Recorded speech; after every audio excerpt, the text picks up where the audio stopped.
बात असली क्या है कि आपको याद होगा, मुझे तो याद नहीं क्योंकि आप तो खबर रखते हो, कि किसी ने कहा था कि ना खाऊंगा ना खाने दूंगा।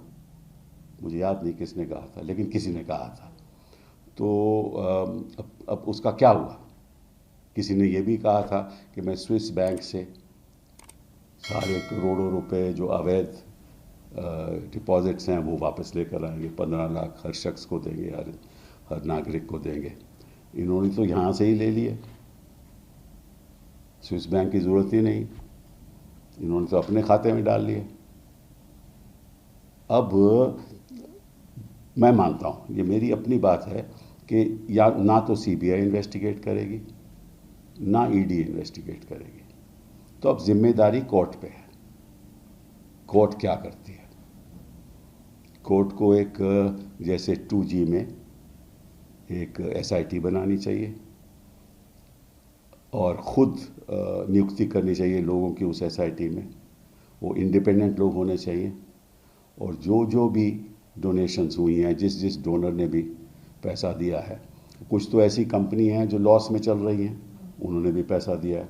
कुछ ऐसी कंपनी है जिनके प्रॉफिट्स जो हैं, जिनकी मुनाफा है बड़ा कमती है, लेकिन डोनेशन बहुत ज़्यादा है। तो ये सब चीज़ें इन्वेस्टिगेशन के ऊपर निर्भर हैं।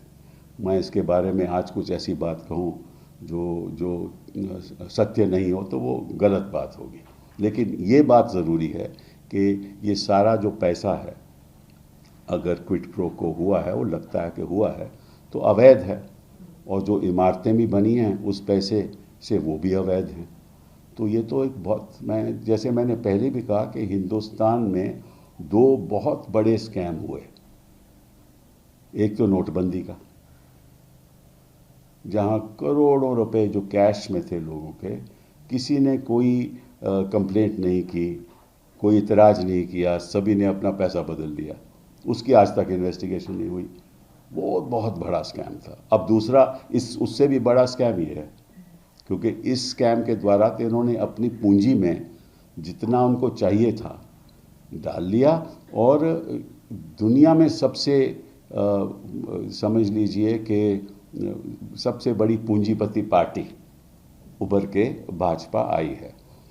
अब देखना ये है कि कानून इसको किस नज़रिए से देखता है। तो उसके बारे में तो मैं आज कुछ नहीं कह सकता।